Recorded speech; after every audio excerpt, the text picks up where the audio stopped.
अस्सलामुअलैकुम unique lifestyle में आप सबको वेलकम। होप कि आप सब बिल्कुल ठीक होंगे। टाइटल में आपने देखा कि जनाब आज मैं अपने न्यू फ्रिज को करूँगी ऑर्गेनाइज़। तो सबसे पहले तो मैं आपको फ्रिज दिखा दूँ कि फ़्रिज माशाल्लाह बहुत ही कोई ज़बरदस्त सा है और फ्रिज हाइसेंस का है, 750 टन का है।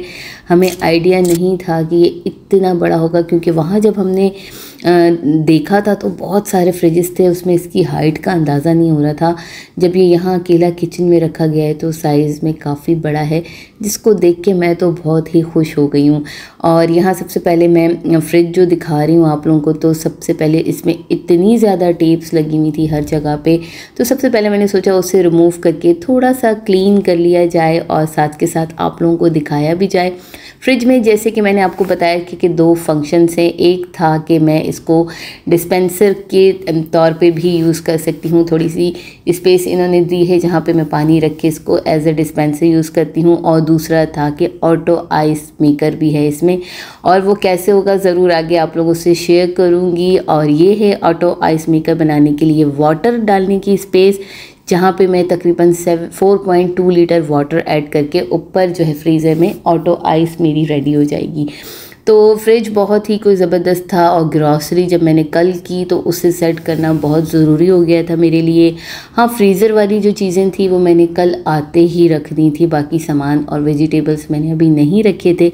मैंने कहा कि सुबह इसको क्लीन करूँगी एक दफ़ा और उसके बाद फिर जो है मैं इसको ऑर्गेनाइज़ करूँगी और आप लोगों से वीडियो शेयर करूँगी। तो ये है वो प्लेस जहाँ पे जनाब एज अ डिस्पेंसर मैं यहाँ पे पानी डालूँगी। तकरीबन यहाँ पे भी 3 लीटर पानी मैं ऐड कर सकती हूँ। और डोर में भी जो ड्रॉर बने हुए हैं वो काफ़ी बड़े बड़े से हैं और फ्रिज मुझे बहुत ही अच्छा लगा। तो ये है मेरा हाइसेंस का फ्रिज और अब हम इसे करेंगे ऑर्गेनाइज़, क्योंकि अभी मैंने सोचा कि न्यू फ्रिज लिया है तो अभी से ही इसको सेट कर दिया जाए और अभी से ही चीज़ें ऑर्गेनाइज़ होंगी तो आगे मुझे प्रॉब्लम नहीं होगी। क्योंकि मैं पहले भी अपने फ्रिज को ऐसे ही ऑर्गेनाइज़ करके रखती थी, तो बास्केट्स वगैरह मेरे पास सब थी और मैंने ये मेट जो है वो मंगाया तो है इस पे रखने के लिए। लेकिन एक मिस्टेक मुझसे हो गई कि मुझे वाइट कलर का मंगाना चाहिए था, वो ज़्यादा बेटर होता। ये डार्क कलर है तो इसमें मुझे जो पीछे की चीज़ें हैं वो सेकंड वाले खाने की वो नज़र नहीं आ रही। तो ऊपर जो है वो सबसे पहले मैंने रखी हैं डेयरी आइटम्स, क्योंकि ज़्यादा जो है वो कूलिंग होती है और डेयरी आइटम जो है वो उनको जो है वो ज़रूरत होती है कि वो थोड़ी से ठंडे से रहें। तो फर्स्ट वाले ड्रॉर में मैंने जो है सारे डेयरी आइटम्स रख लिए, जिसमें थे कस्टर्ड, फ्रूट, योगर्ट्स और दूसरी तमाम चीज़ें। और फिर इसमें जो लास्ट वाला खाना है यहाँ पे मैंने मिल्क रख दिया है, लबन रख दिया है। और इसमें जो है वो जूसेस रखने के लिए या बॉटल्स रखने के लिए अलग से जो है एक रॉड वाला ऑर्गेनाइज़र दिया हुआ है। और मैंने कहा ना, शीट की वजह से बिल्कुल भी नज़र नहीं आ रहा, मुझसे मिस्टेक हो गई। मुझे वाइट कलर की शीट जो है वो ऑर्डर करनी चाहिए थी, पर मैंने ग्रे कलर की कर दी। और बास्केट्स मेरे पास पहले से ही सारी मौजूद थी, क्योंकि मैं पहले भी वहाँ उस घर में जो है वो बास्केट्स रखती थी। लेकिन यहाँ पे खुला होने की वजह से और बहुत ही ज़बरदस्त, नहीं तो मुझे वहाँ बास्केट एक दूसरे के ऊपर रखनी पड़ती थी। तो इन बास्केट्स में मैंने तमाम वेजिटेबल्स डाल दी और इसका ख़ुद का जो फ्रूट और वेजिटेबल बास्केट है वो भी साइज़ में काफ़ी बड़ी है। और अभी मैंने धनिया, पुदीना और जो ग्रीन सब्ज़ी जितनी भी थी जो कि अभी मैंने साफ़ नहीं की, जैसे कि भिंडी और सब्ज़ मिर्च, और साइड पे जो है वो मैंने जिंजर लिया था, कैरेट ली थी और कैप्सिकम लिए थे, वो तमाम चीज़ें मैंने फ़िलहाल ऐसे ही रख दी हैं। एग्स भी अभी मैंने धोए नहीं हैं, नहीं तो आप लोगों को पता है मैं एग को वॉश करके फिर यूज़ करती हूँ। और अब यह आ गई डोर की बारी, और ये तमाम चीज़ें मुझे रखनी इसलिए ज़रूरी थी कि रात से ही ये सामान जो है वो बाहर रखा हुआ था।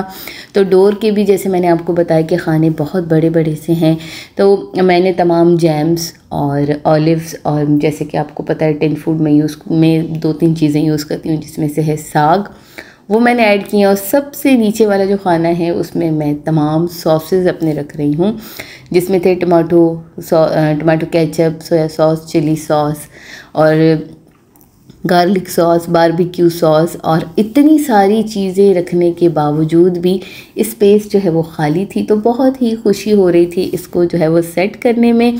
तो जनाब आधे से ज़्यादा फ्रिज तो है वो मैं ऑर्गेनाइज़ कर चुकी हूँ और फ्रीज़र की भी बहुत सारी चीज़ें थी, जैसे कि मैंने आप लोगों को बताया कि मैंने वैसे ही रात को रख दी थी, तो उसे भी रखूँगी। और ये देखिए ऊपर मैंने सबसे पहले डेयरी आइटम्स रख लिए हैं। एग की पूरी ट्रे रखने के बाद भी इतनी सारी स्पेस है, और जो ऑर्गेनाइज़र था इसमें पहले से ही मौजूद जूसेस वाला, वहाँ मैंने जूस रख दिए हैं और ये रख दी है मैंने डोर पे सारी चीज़ें। फ़ातिमा को शौक़ ये है कि जनाब डिस्पेंसर ऑन किया जाए, पर मौसम ऐसा नहीं है ठंडे पानी वाला, तो उससे मैं यूटिलाइज़ नहीं करूँगी। हाँ, ऑटो आइस मेकर ज़रूर हम आज इसको ट्राई करेंगे, क्योंकि फ़र्स्ट टाइम मैंने देखा है कि कैसे ख़ुद ब खुद आइस जो है वो बन के रेडी होती है। तो मैंने सारा सामान वैसे रख दिया था, और इसमें अभी जो लगी हुई है टेप्स वगैरह वो रिमूव नहीं की थी। तो रात में मुझसे मिस्टेक हो गई, हमने पानी डाला था तकरीबन 2 लीटर, और 2 लीटर पानी डालने के बाद जब मैं सुबह दिखा रही हूँ तो जनाब ये देखिए बेहतरीन सी आइस हमारे पास रेडी हो चुकी है। ऐसा कोई सिस्टम बना हुआ है कि ऊपर ट्रे लगी हुई है, और शायद जब वो फ्रीज़ होती है तो वो ख़ुद ब खुद प्लेट जो है वो टर्न हो जाती है और इस बॉक्स में आपकी जो है वो आइस आ जाती है। तो बहुत ही ज़बरदस्त सा एक्सपीरियंस था। रात जब हमने पानी डाला तो हमने देखा कि सुबह देखेंगे जनाब कि इसमें बर्फ़ बनती है या नहीं। नेक्स्ट आने वाली वीडियो में आपसे शेयर कर दूँगी कि मैंने कैसे इसमें पानी ऐड किया था, पर मैंने इसमें सिर्फ 2 लीटर पानी ऐड किया था। नीचे बकेट बहुत बड़ी थी, और आजकल जो न्यू फ्रिज आए हैं उनकी सबसे अच्छी बात ये है कि नो फ्रोस्ट है, इनमें बर्फ़ नहीं जमती। नहीं तो हर 2 से 3 महीने के बाद मेरे पुराने दोनों फ्रिजेस में बर्फ़ जम जाती थी, जिसकी वजह से उसको साफ़ करना बहुत ज़रूरी होता था। तो नो फ्रोस्ट फ्रिज है और मैंने फ़र्स्ट टाइम लिया है, तो जनाब इसमें देखते हैं कैसे कैसे इसमें बर्फ़ नहीं जमेगी, तो थोड़ी सी आसानी हो गई। और फ्रिज बहुत ही कोई ज़बरदस्त, इतनी सारी चीज़ें होने के बावजूद भी मेरे फ्रिज में बहुत सारी स्पेस है, जिसकी मुझे बहुत ज़्यादा खुशी है। और कल जो ग्रॉसरी करके आई थी तो ये वो तमाम चीज़ें हैं जिनको मैंने ऐसे ही रख दिया था, और उसके बाद अब मैंने सुबह में जो है पूरे जो इसमें टेप्स लगी थी उसे रिमूव किया है, और तमाम चीज़ें देखिए विद पैकेट रखने के बावजूद भी नीचे वाला पूरा हिस्सा खाली है। और आपको जैसे पता है कि आते ही मैंने शामीज़ बना लिए थे कि कोई ना कोई ऐसी चीज़ जो पड़ी हो जो जल्दी से रेडी हो जाए, तो शामी भी ज़बरदस्त से रेडी हो गए थे। और अली साहब जनाब चिकन में रात को ही ले आई थी, और ज़िपर शॉपर बिल्कुल भी नहीं थे, एक ही थी ज़िपर शॉपर, तो उसमें जो है मैंने एक में डाली और बाकी दूसरी शॉपर्स में मैंने चिकन यूज़ कर ली। और सुबह फिर अली साहब लेकर आए बीफ, मटन, और मैंने उनसे कहा कि ज़िपर बैग्स भी लेके आइएगा, तो फिर मैं इनको सेट करूँगी। तो यहाँ सारे मैंने जो है अपना मीट रख दिया है, और ये रहा मेरा जो है वो मैं रेडी करके रखती हूँ पिज़्ज़ा सॉस। तो इतनी बड़ी कोई स्पेस है, ऊपर सारा जो है वो बीफ आ गया है, नीचे वाले ड्रॉर में सारा चिकन आ चुका है, ये डोर की बात कर रही हूँ, और जो मटन है वो सामने ट्रे पे था। ये थी आज की वीडियो, होप कि आप लोगों को पसंद आई होगी। न्यू आने वाले ज़रूर मेरे चैनल को सब्सक्राइब कीजिए, और अपना बहुत सारा ख्याल रखिएगा। जल्द मिलूँगी नई वीडियो में, तब तक के लिए आप सबको खुदा हाफिज़।